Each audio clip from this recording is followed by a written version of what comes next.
it's Vicky, and today I'm here to do one of my favorite tags that I do on my channel, and that is the mid-year book freakout tag. I have done this tag every year for, I want to say, at least the past 4 or 5 years, and it's one that I really like to do because the questions just really get you looking at the first 6 months of the year and how your reading has been going, and kind of like looking forward to the second half of the year and things that you want to do and books you want to read and things like that.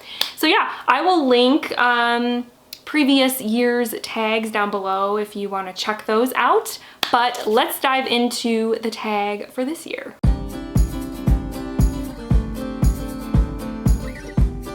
So the first question is the big question, and I love that they put this question first. It is the best book that you have read so far in 2023. And honestly, so far the first half of the year, I've only had 3 5-star books. So in that regard, it's been kind of a tough year, but my favorite that I have read so far is Washington Black by S.E. Irigayan. I read this one in April, and I absolutely loved it. It was a great coming-of-age story, which you guys know I really love. The main character, Wash, was I just loved him. He was a great character. And this story had tough topics in it because it deals with slavery and racism, but it also had this great adventure aspect to it because Washington travels to many places around the world in this book. And yeah, I absolutely loved this. I was very happy to give this book 5 stars when I read it. Question 2 is the best sequel that I have read in 2023. And I've read a couple, but I have to say my favorite one so far that I have read is The Reptile Room, which is the second book in the Series of Unfortunate Events series by Lemony Snicket. And this is a series that I'm reading with my kids as a read aloud, and we are really enjoying this. It's a lot of fun. It's about these 3 orphan children, the Baudelaire orphans. Their names are Violet, Klaus, and Sunny, and they are orphaned and are basically sent to live with various relatives.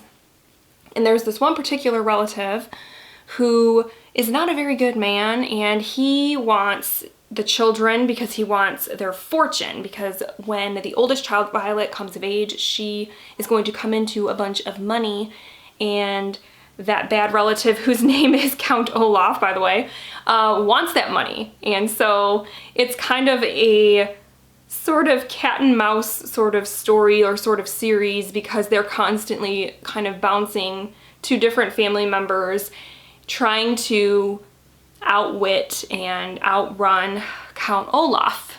And yeah, it's a lot of fun. This one was especially fun because they went to live with a relative who had studied snakes and had a whole room in his house that was full of snakes and other reptiles, and it was pretty cool. So we are actually finishing up the 3rd book right now in this series, and we'll continue reading it. Question 3 is a new release you haven't read yet but want to, and for that I'm gonna say The Only One Left by Riley Sager.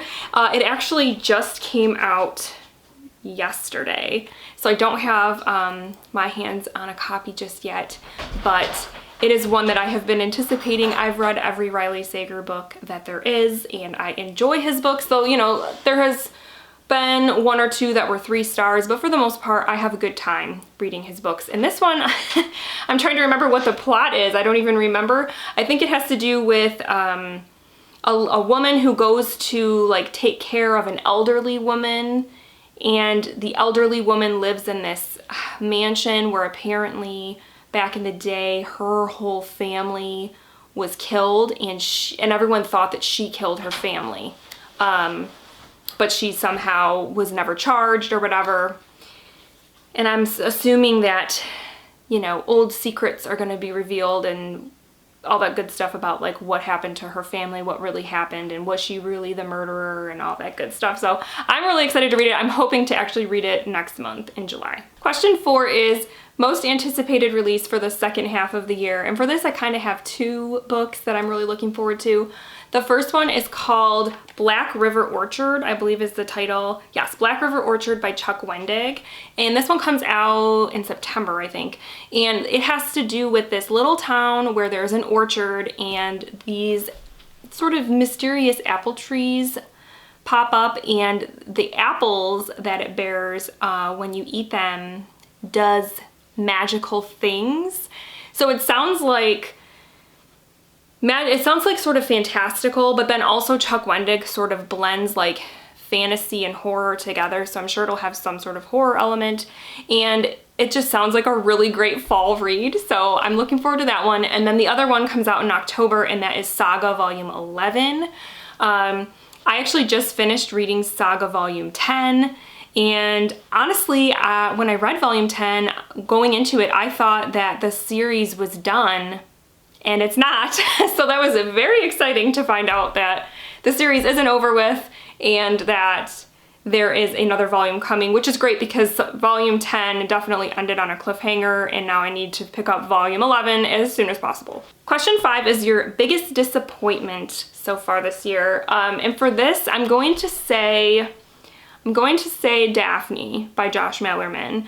I went into that one with a little bit of like reservation because I had DNF'd a Josh Malerman book in the past, but I really loved Bird Box, so I wanted to give him a chance, another chance.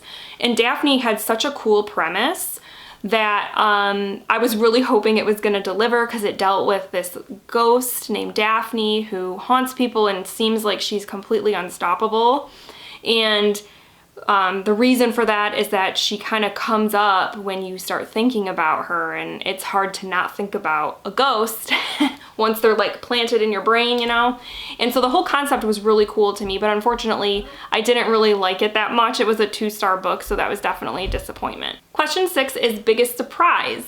And for me, this one was especially surprising because I just didn't expect to be so affected and relates so much to a middle grade book, but that book was Guts by Raina Telgemeier, and this was another one that I gave 5 stars to. I read it during middle grade March, and I just related to it so much. It's about a young girl who basically has a lot of anxiety and stress, and it affects her digestive system. She has like stomach problems, and she has this fear of getting sick, like throwing up and stuff like that, and it really affects her life. And I honestly related so much to this because I also had issues like that as a kid, and I still do. I still have what you would call a nervous stomach. I'm also terrified of vomiting and throwing up. And it does cause me some anxiety even as an adult. And so this graphic novel was just such a surprise because I did not think that I would get anything out of a book meant for middle grade readers. I mean, I expect to a degree when I read middle grade, but this one just really hit home for me and I really loved it. Question 7 is favorite new author, and for that I'm gonna go with S.C. Edogayan, because again, I read this book, I loved this book, I loved the writing, I loved the structure, the characters, everything. This was great. I definitely want to read more by this author because I loved this. Question 8 is newest fictional crush, and I always tend to skip this question because I just don't, though I love reading and I love getting invested in characters and things like that, I don't really get crushes on anybody, so I always just kind of skip this question, so I'm skipping it. Question 9 is newest favorite character, and I have 2 that I wanted to mention. The first one is Wash from Washington Black. Again, I just really loved his story and the way he just like went about the world and things, like, because he was, like I said, he was coming of age, so when the book opens he's a child and you see him grow into a man, and I just loved seeing that journey and just being along with him. He was so just like interesting. I just really liked him. And then another one that I wanted to mention was Patina from Patina. This is the second book in the Track series by Jason Reynolds, and I really loved this one too because Patina was, she was funny and witty, and I just loved the way that she sort of handled herself because she did have a lot on her plate that most kids her age don't, but I feel like she just really handles herself well. And though she's not a perfect person, I mean, no one's perfect, I just really enjoyed reading her. And I hope that she kind of pops up in the rest of the series because there's 2 more books. And I kind of hope that she still pops up because I really enjoyed her. The next question is a book that made you cry. And this one, I don't think it made me cry, but I probably got a little choked up when I was reading it. And that is Planet Earth is Blue by Nicole Pantalikos. And this one is about a young girl named Nova who has autism. And what was really great about this book was you got chapters that were told, I want to say were from like a 3rd person narrator, but then you also had sections of the book that were from Nova.